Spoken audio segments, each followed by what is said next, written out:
Capítulo 9. Chegou o dia da partida. Na véspera, o gentil Sr. Thomson trouxera-nos cartas de recomendação decisivas para o Conde Trump, governador da Islândia, para o Sr. Picturson, coadjutor do bispo, e para o Sr. Finsen, prefeito de Reykjavik. Como retribuição, meu tio outorgou-lhe apertos de mão dos mais calorosos. No dia 2, às 6 da manhã, nossas bagagens já estavam a bordo da Valkyria. O capitão conduziu-nos a cabines bastante estreitas e dispostas sob uma espécie de camarote de convés. "O vento está bom?" perguntou meu tio. "Excelente", respondeu o capitão Bjarne, de sudeste. "Sairemos do Sande com vento propício, todas as velas içadas." Alguns minutos depois, sob sua mezena, Bergantim, Gávea e Joanete, a escuna aparelhou e alcançou rapidamente o estreito. Uma hora depois, a capital da Dinamarca parecia mergulhada nas ondas distantes, e a Valkyria roçava as costas de Helsingor.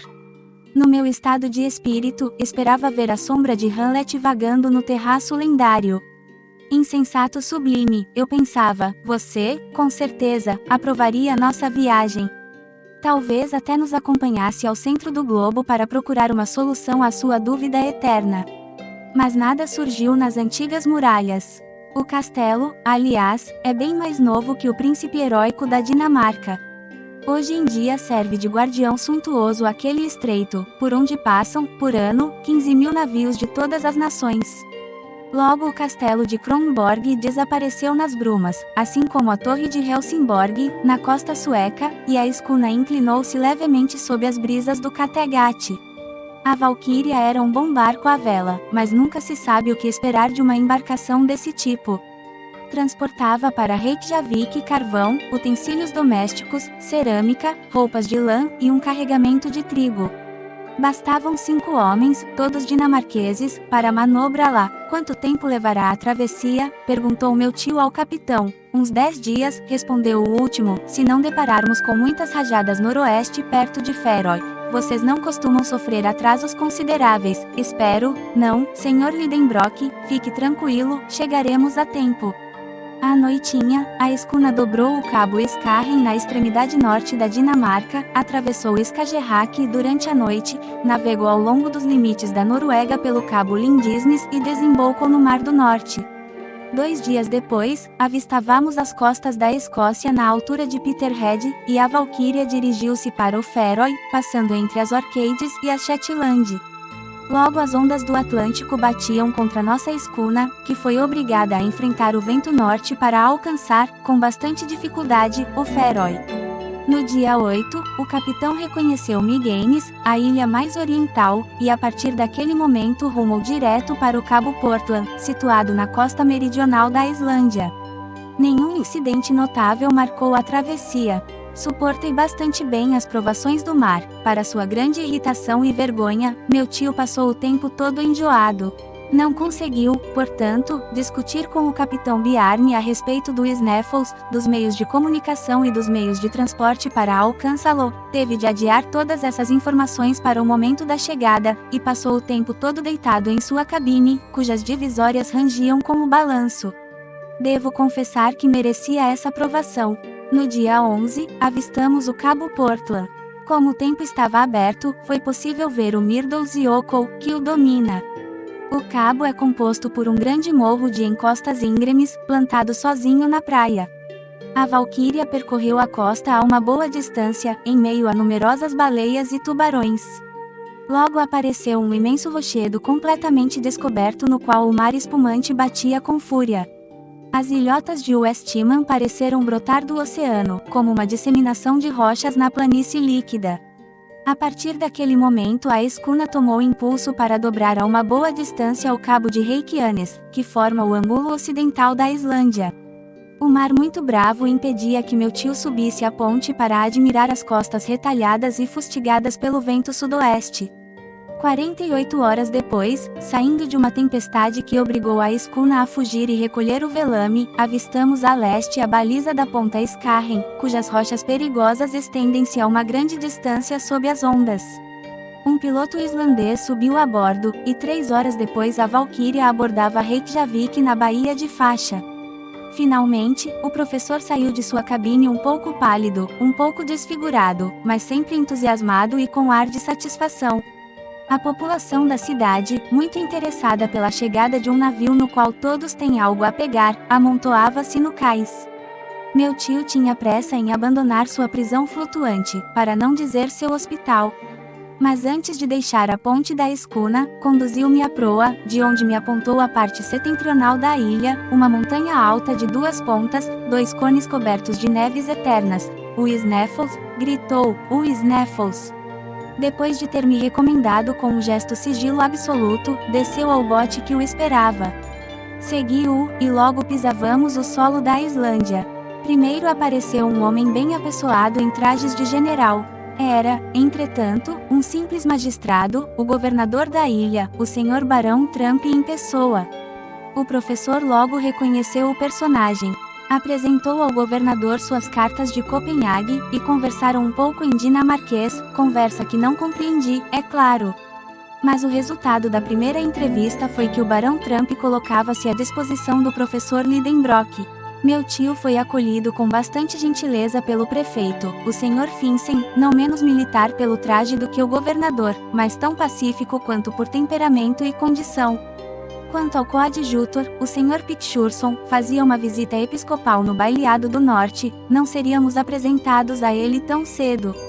Em compensação, conhecemos um homem encantador, o Sr. Fridriksson, professor de ciências naturais na escola de Reykjavik, que muito nos ajudou. Esse modesto cientista só falava islandês e latim, ofereceu-me seus serviços na língua de Horácio, e senti que tínhamos sido feitos para nos entender. Foi, de fato, a única pessoa com quem pude conversar durante minha estada na Islândia. O excelente homem colocou à nossa disposição 2 dos 3 cômodos de sua casa, onde logo nos instalamos com nossa bagagem, cujo volume espantou bastante os habitantes de Reykjavik. Muito bem, Axel, disse-me meu tio, está tudo indo muito bem, já conseguimos fazer o mais difícil. Como o mais difícil, exclamei. Claro, agora só falta descer. Se o senhor encarar o problema por esse prisma, tem razão, mas depois de descermos, imagino que vai ser preciso subir. Ora, isso não me preocupa. Bem, não temos tempo a perder. Vou à biblioteca. Talvez encontre algum manuscrito de Saknussemm que seria bom consultar. Então, nesse meio tempo vou visitar a cidade. O senhor não quer ir? Ah, não me interessa muito. Nesta terra de Islândia, o mais interessante não está em cima da terra mas debaixo dela. Saí e comecei a andar a esmo. Perder-se nas 2 ruas de Reykjavik não era nada fácil. Não fui, portanto, obrigado a pedir informações, o que, na linguagem dos gestos, teria me exposto a muitos enganos. A cidade estende-se num solo bastante baixo e pantanoso entre 2 colinas. Uma imensa corrente de lavas cobre-a de um lado e desce em rampas bastante suaves. Do outro, está a vasta baía de Faixa, cujo limite ao norte é a imensa geleira do Snaffles, onde apenas a Valkyria estava ancorada naquele momento. Normalmente, as guardas pesqueiras inglesa e francesa permanecem ao largo, mas estavam então em serviço nas costas orientais da ilha. A rua mais comprida de Reykjavik é paralela à praia. Ali moram os comerciantes e negociantes em cabanas de toras dispostas na horizontal. A outra rua, situada mais a oeste, corre para um laguinho entre as casas do bispo e as de outras personalidades que não lidam com comércio. Em pouco tempo palmilhei as ruas mornas e tristes, por vezes entrevia um pedacinho de gramado descolorido, como um velho tapete de lã puído ou uma espécie de horta com poucos legumes, batatas, repolhos e alface, que de tão mirrados pareciam crescer para servir de refeição a anõezinhos. Alguns goiveiros doentes tentavam também tomar um pouco de sol. No meio da rua não comercial, dei com o cemitério público fechado por uma parede de barro, onde não faltava lugar, mais alguns passos e cheguei à casa do governador, um casebre, se comparado ao palácio do governo de Hamburgo, mas um palácio ao lado das cabanas da população islandesa. Entre o laguinho e a cidade, erguia-se a igreja, construída, segundo o gosto protestante, com pedras calcinadas que os vulcões fornecem à vontade. Seu teto de telhas vermelhas devia voar pelos ares quando fustigado pelo vento oeste, para grande prejuízo dos fiéis. Numa colina próxima, vi a escola nacional onde, como soube mais tarde, se lecionava hebraico, inglês, francês e dinamarquês, 4 línguas das quais, para minha vergonha, não conhecia uma única palavra. Seria o último dos 40 alunos do pequeno colégio, e indigno de dormir com eles naqueles armários de 2 divisões, nos quais os mais delicados se sentiriam sufocados desde a primeira noite. Em 3 horas já visitara não somente a cidade como também os arredores. Tudo parecia extremamente triste, não havia árvores ou vegetação. Por toda parte as arestas marcadas das rochas vulcânicas. As cabanas dos islandeses são feitas de barro e turfa, as paredes inclinadas por dentro. Parecem tetos colocados no chão. Só esses tetos são pradarias relativamente férteis. Graças ao calor da moradia, a relva brota bastante bem. É cortada na época da ceifa, o que impede os animais domésticos de virem pastar nas casinhas verdejantes. Durante meu passeio, encontrei poucos habitantes.